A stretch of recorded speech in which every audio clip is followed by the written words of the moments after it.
பாரு, நான் நெக்ஸ்ட் 6 பாட போறேன். அப்ப என்னைய புடிச்சு பாம்பு கிட்ட இருந்து தப்பிச்சு கடைசில நான் தான் ஜெயிக்க போறேன். இந்த ஆட்டத்துல ஜெயிச்சா 10 வாட்டி ஜெயிச்ச மாதிரி. ஜெயிச்சு கிழிச்ச.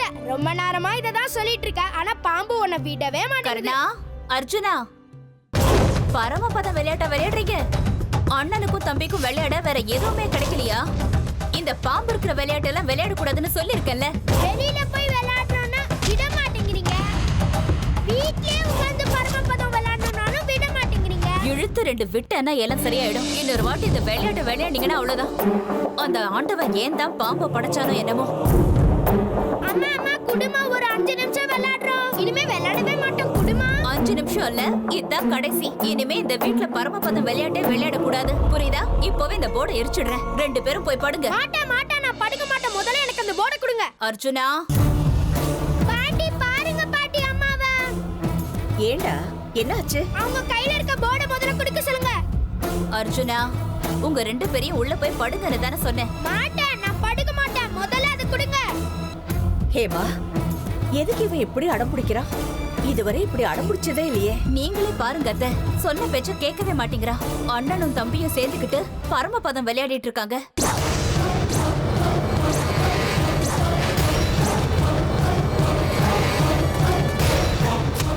கருணா, கேரம் போர்டு இருக்கு, நீங்க அந்த விளையாட்டு விளையாடலாமே. எனக்கு அந்த விளையாட்டு பிடிக்கல. எனக்கு பாம்பு ஏணி தான் பிடிச்சிருக்கு. வேற எந்த விளையாட்டும் விளையாட மாட்டேன்.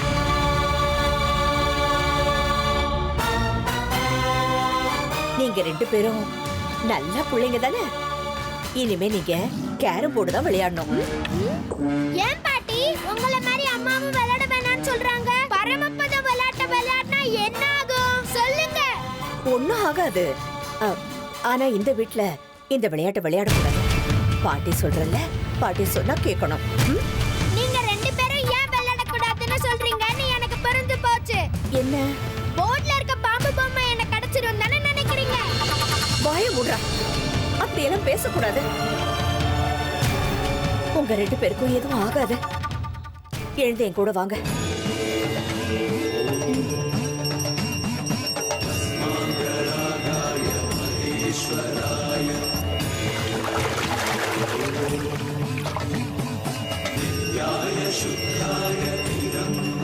அர்ஜுனா, சாமி விளக்கு ஏத்துப்பா. சாமி விளக்கு ஏத்தணுமா? பயமா இருக்கா? சரி, நானே ஏத்துறேன். நாகராணி கிடையாது, ராஜநாகங்கிறது எனக்கு நல்லா தெரியும். உன்னை சுத்தி வேலி போட்டு நான் உன்னை கட்டி போடாம விட்டுட்டா என்னாலையும் உயிரோடு இருக்க முடியாது.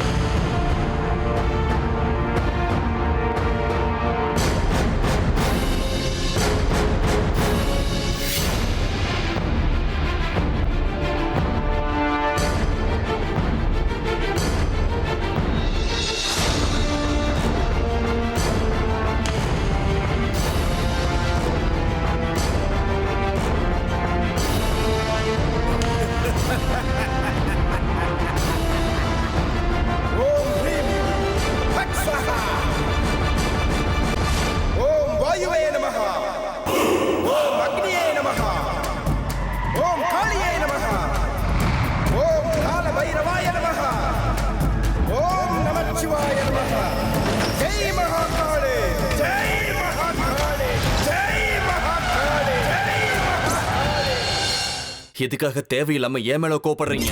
பாபா இதை என்கிட்ட சொல்லி அனுப்புனாரு. அவர் இங்கிருந்து போனதுக்கு அப்புறம் மறுபடியும் ஒரு பூஜை பண்ணிருக்காரு.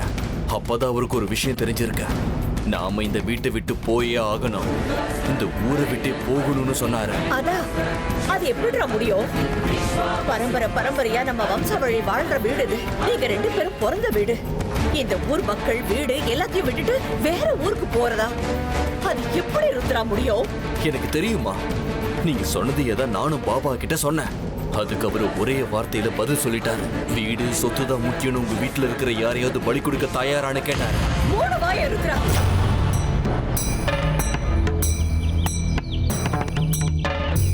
நீ வாய திறந்தாலே அபசகுணமா தான் பேசுவியா?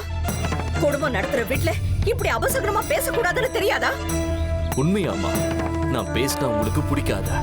ஆனா யோசிச்சு பாருங்க, நாம இந்த வீட்லயே இருந்து யாரையாவது இழந்துட்டா மறுபடியும் அவங்க நமக்கு திரும்ப கிடைப்பாங்களா? ருத்ரா, நீ வாய மூடு.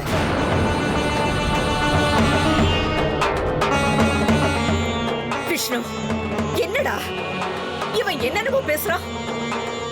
அதாம எனக்கு ஒண்ணும் புரியல. திடீர்னு ஊரை விட்டு போகணும்னா எப்படி? அண்ணா, கர்ணா சொன்னது உங்க காதுல விழலையா?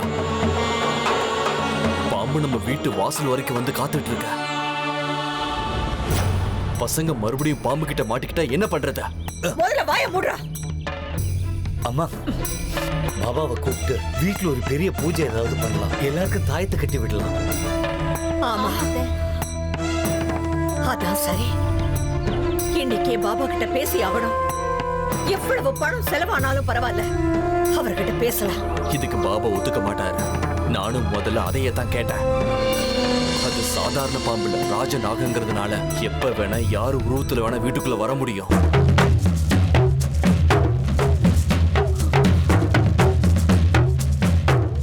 அதுகிட்ட தெய்வீக சக்தி இருக்கிறதால எப்ப வேணா யார வேணா என்ன வேணா செய்ய முடியும்னு சொன்னாரு.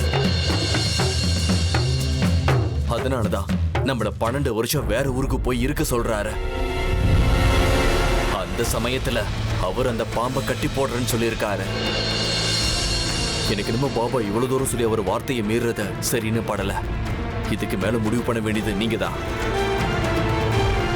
ஏன் அத்தை, இது சரி இது தப்புன்னு சொல்ற அளவுக்கு எனக்கு புத்தி கிடையாதுதான். ருத்ரா சொல்ற விதம் வேணா தப்பா இருக்கலாம். ஆனா நேத்து நடந்த சம்பவத்தை நினைக்கும் போது பாபா சொல்றதுதான் சரின்னு தோணுது. ஆமாமா, பிசினஸ் பிரச்சனை இல்ல. நம்ம எங்க போறோமோ அங்கேயே தொடர்ந்துக்கலாம். மெயின் பிரான்ச் அங்கேயே மாத்திக்கலாம். எனக்கும் அதான் சரின்னு படுது அத்தை. இந்த நேரத்துல எது சரி எது தப்புன்னு யோசிக்கிறதுக்கு பதிலா மறுபடியும் ஆபத்து வராம நம்ம பாத்துக்கணும். சரி, நீங்க சொல்ற மாதிரியே செய்யலாம்.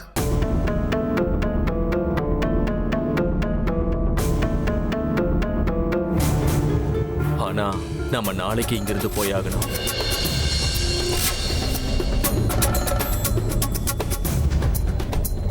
நாளைக்கேவா? அப்படின்னு பாபா சொல்றாரு. அவருடைய பேச்சை மீற முடியாதுல்ல. போகணும்னு முடிவு பண்ணதுக்கு அப்புறம் நாளைக்கே கிளம்பிடலாம். கிளம்புறதுக்கு வேண்டிய ஏற்பாடுகளை நான் பாத்துக்கிறேன்.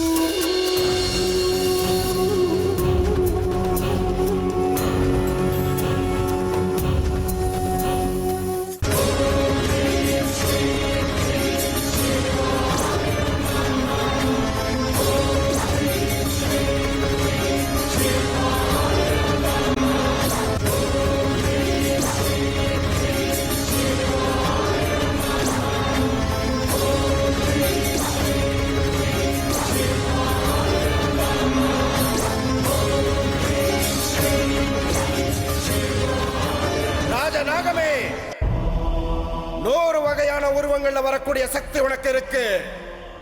உன்னை நான் இப்ப கட்டுப்படுத்தி வைக்கலனா எதிர்காலத்துல எனக்கும் ருத்ரனோட குடும்பத்திற்கும் பெரிய ஆபத்து இருக்கு. எல்லாத்தையும் இழந்த உன்னுடைய சாபம் என்ன கட்டுப்படுத்திடும். அது மட்டும் இல்ல, எனக்கு கண்டிப்பா அந்த நாகமணி வேணும்.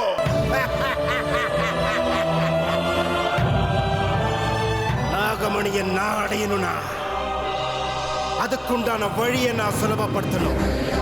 உன்னை நான் என் கட்டுப்பாட்டுக்குள்ள கொண்டு வரணும். அந்திரம் யந்திரம் தாயத்து எதை செஞ்சாலும் பிரயோஜனப்படாது. நான் கத்துக்கிட்ட வித்தைகளை என்னுடைய எல்லா சக்திகளையும் பயன்படுத்தி 12 வருஷத்துக்கு உன்னை ராஜநாகமான உன்னை என் கட்டுப்பாட்டுக்குள்ள வைக்கிறேன். அந்த 12 வருஷத்துக்குள்ள அந்த நாகமணி எங்க இருக்கு நான் கண்டுபிடிச்சே தீருவேன்.